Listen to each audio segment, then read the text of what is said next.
Oke teman-teman, kita berjumpa lagi. Di video kali ini, saya ingin membahas sedikit mengenai angka kredit yang ada di Perka BKN nomor 7 tahun 2015 tentang pedoman penilaian butir kegiatan Jabatan Analis Kepegawaian dan angka kreditnya. Nah, sebelumnya kita sudah membahas sedikit mengenai Permenpan nomor 36 tahun 2006 tentang jabatan fungsional analis kepegawaian dan angka kreditnya. Kemudian, beberapa pasal di dalam Permenpan nomor 36 ini ada yang berubah, teman-teman. Nah, teman-teman bisa baca perubahannya itu di Permenpan nomor 14 tahun 2008. Nah, kemudian di bawah ini ada dua perka BKN lagi yang menurut saya penting juga untuk teman-teman ketahui. Yang pertama itu Perka BKN nomor 26 tahun 2011 tentang petunjuk teknis jabatan fungsional analis kepegawaian keterampilan dan analis dan angka kreditnya. Nah, untuk analis kepegawaian keterampilan itu sekarang berubah menjadi Pranata SDM Aparatur.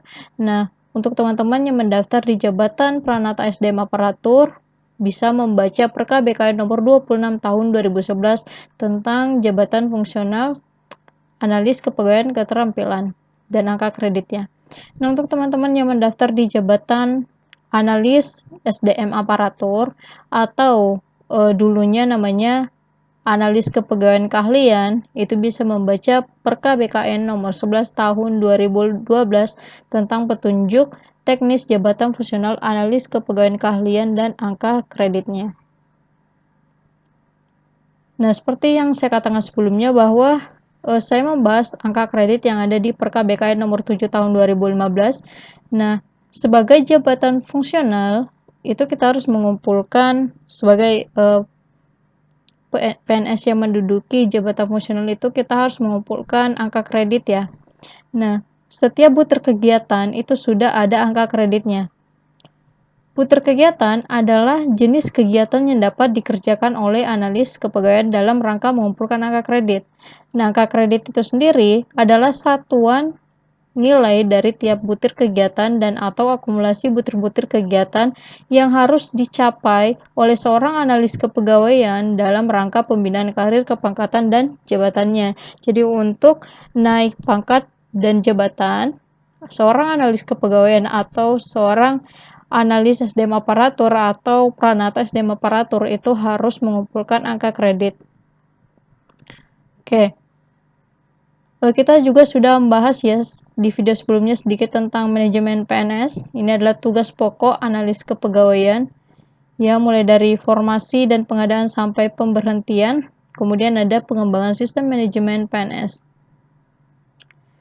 Oke. Nah, ini dia butir kegiatan dan angka kreditnya. Kita mulai dari tingkat terampil. Oh ya, sebelumnya saya sampaikan bahwa yang saya ambil itu hanya unsur yang saya anggap penting saja ya. Jadi tidak semua saya ambil teman-teman. Jadi kalau teman-teman mau lihat lebih lengkapnya ya silakan dibuka Perka nomor 7 tahun 2015. Nah, pertama saya akan mulai dari analis kepegawaian tingkat terampil. Nah, untuk unsur utamanya yaitu pendidikan, subunsur pendidikan formal dan memperoleh ijazah atau gelar.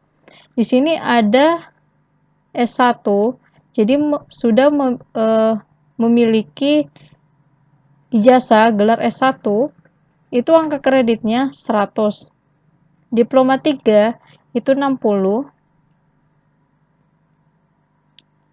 SLTA itu 25. Jadi itu angka kreditnya teman-teman. Nah, kemudian untuk subunsur yang kedua yaitu pendidikan dan pelatihan fungsional dan memperoleh surat tanda tamat pendidikan dan pelatihan atau STTP. Nah, untuk SKB sebelumnya yang masuk dalam SKB sebelumnya itu ya, tentang ini, tentang butir kegiatan pendidikan dan pelatihan. Jadi di soal SKB sebelumnya ini ada ditanyakan teman-teman. Nah, yang ditanyakan itu yang lamanya lebih dari 960 jam. Itu angka kreditnya berapa? Jadi penting juga kita ketahui angka kredit dari pendidikan dan pelatihan fungsional ini berapa. Oke. Untuk pendidikan dan pelatihan fungsional dan memperoleh STTP yang lamanya lebih dari 960 jam, itu kreditnya 15. Lamanya antara 641 sampai 960 jam, itu angka kreditnya 9. Lamanya antara 401 sampai 640 jam, itu angka kreditnya 6. Lamanya antara 181 sampai 400 jam, itu angka kreditnya 3. Lamanya antara 81 sampai 180 jam, itu angka kreditnya 2. Lamanya antara 31 sampai 80 jam, itu angka kreditnya 1. Lamanya antara 10 sampai 30 jam, itu angka kreditnya 0,5. Oke, ini untuk pendidikan dan pelatihan fungsional. Nah, untuk pendidikan dan pelatihan prajabatan, ya, mengikuti pendidikan dan pelatihan prajabatan ini untuk golongan 2, teman-teman. Untuk golongan 2 itu angka kreditnya 1,5. Oke. Kita lanjut. Nah, kemudian di sini ada pengembangan profesi. Nah, pengembangan profesi yang pertama adalah pembuatan karya tulis atau karya ilmiah di bidang manajemen PNS. Untuk pembuatan karya tulis atau karya ilmiah di bidang manajemen PNS itu terbagi-bagi. Ada yang dipublikasikan, ini dipublikasikan, dan ada yang tidak dipublikasikan. Nah, untuk yang dipublikasikan dalam bentuk buku yang diterbitkan dan diedarkan secara nasional, itu angka kreditnya 12,5. Untuk karya tulis atau karya ilmiah yang dipublikasikan dalam bentuk majalah yang diakui oleh instansi yang bersangkutan, itu angka kreditnya 6. Karya tulis atau karya ilmiah yang tidak dipublikasikan tetapi didokumentasikan dalam bentuk buku, itu angka kreditnya 8. Karya tulis ilmiah yang tidak dipublikasikan tapi didokumentasikan dalam bentuk makalah, itu angka kreditnya 4. Seperti itu ya teman-teman. Jadi untuk pembuatan karya tulis ilmiah sendiri itu terbagi 2, ada yang dipublikasikan, ada yang tidak dipublikasikan. Nah, angka kreditnya juga berbeda-beda. Oke, ini lanjutannya dari poin 5 sampai 10. Nah, ini teman-teman baca sendiri, ada di Perka nomor 7 tahun 2015 ya teman-teman, silakan dibaca sendiri.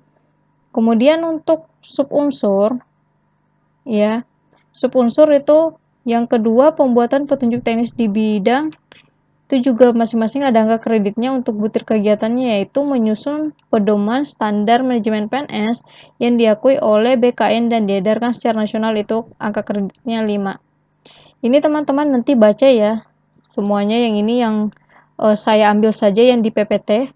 Untuk angka kredit setiap butir kegiatan tugas-tugasnya, saya rasa teman-teman tidak perlu hafal, karena yang untuk kegiatannya itu banyak sekali dan angka kreditnya itu 0, sih, 1, ada yang 0, gitu. Karena setahu saya soal-soal yang angka kreditnya koma-koma seperti itu ya, yang 0, itu sepertinya tidak ada yang masuk sih. Mungkin saja ada yang masuk, tapi mungkin kemungkinannya tuh kecil teman-teman. Yang masuk itu biasanya yang seperti ini sih. Oke, kita lanjut saja. Di unsur penunjang, itu ada penunjang tugas analis kepegawaian. Nah, untuk penunjang tugas analis kepegawaian itu ada beberapa poin. Nah, teman-teman juga baca. Saya cuma ingin memperlihatkan subunsur yang sebelumnya masuk di SKB tahun lalu. Jadi saya pernah dapat soal tentang yang ini, penyaduran buku ya.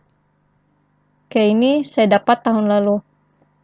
Nah, untuk soal subunsur penerjemahan atau penyaduran buku dan bahan-bahan lain di bidang manajemen PNS dipublikasikan dalam bentuk yang dipublikasikan ya, yang dipublikasikan. Nah, ini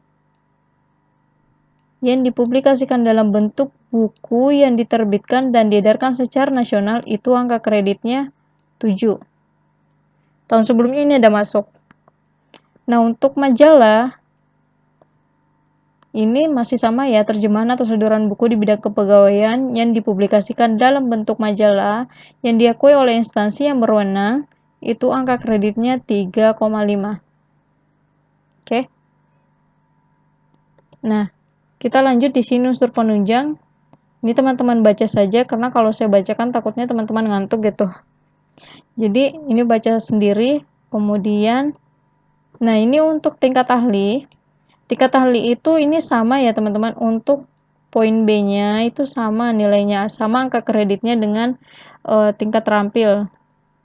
Sama saja, yang membedakan itu di subunsur ini, pendidikan formal. Kalau tingkat terampil itu tadi kan mulai dari SLTA ya, SLTA kemudian naik jadi D3, kemudian naik lagi jadi S1. Itu tingkatan pendidikannya ya di tingkat terampil. Nah, untuk di tingkat ahli, profesi analis kepegawaian tingkat ahli itu harus memiliki minimal pendidikan S1. Ya.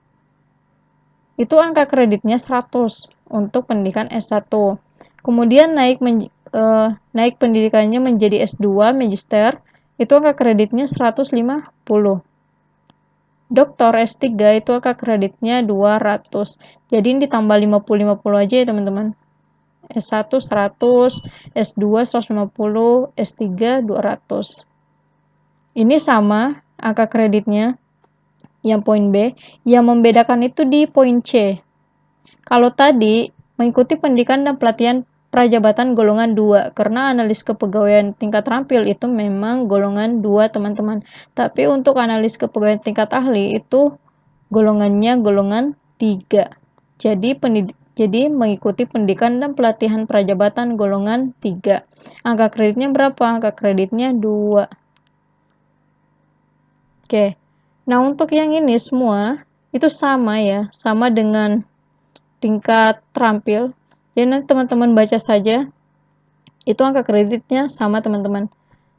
Oke. Nah, itu saja yang bisa saya sampaikan di video kali ini. Seperti biasa, saya taruh di link latihan soal tentang angka kredit ada di kolom deskripsi. Silakan teman-teman klik linknya, kemudian teman-teman bisa langsung latihan soal. Karena jika teman-teman menghafal semua angka kredit itu rasa-rasanya tidak mungkin ya. Saya rasa tidak mungkin bisa menghafal angka kredit sebanyak itu. Jadi saya ambil poin-poinnya saja yang menurut saya penting. Nah, jadi silakan teman-teman kalau mau latihan soal ada di kolom deskripsi ya, silakan diklik linknya. Oke, sekian dan terima kasih. Sampai jumpa di video selanjutnya.